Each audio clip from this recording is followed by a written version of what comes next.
गतकाली पुरी रे पहंडी समय जो अघटन घटिला मत केवल व्यथित करनी जदि देखिए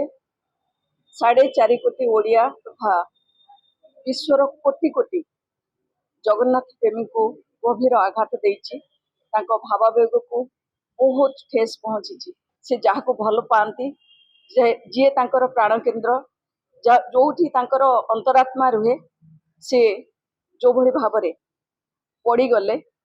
ताकू नहीं समस्ते व्यथित मर्माहत लज्जित आपण मैंने समस्ते जानते गतकाली चतुर्धामूर्ति पहंडी समय बड़ ठाकुर जो भली भाव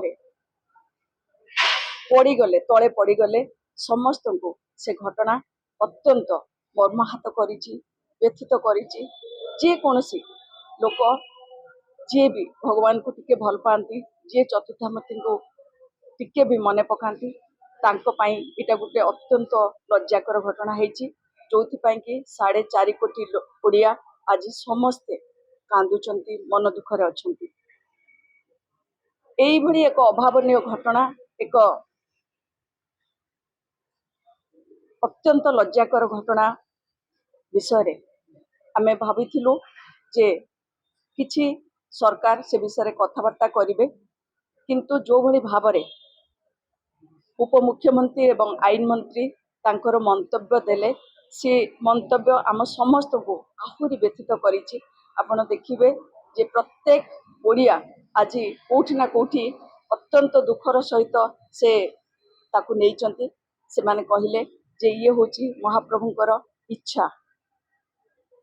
एटा अत्यंत दुख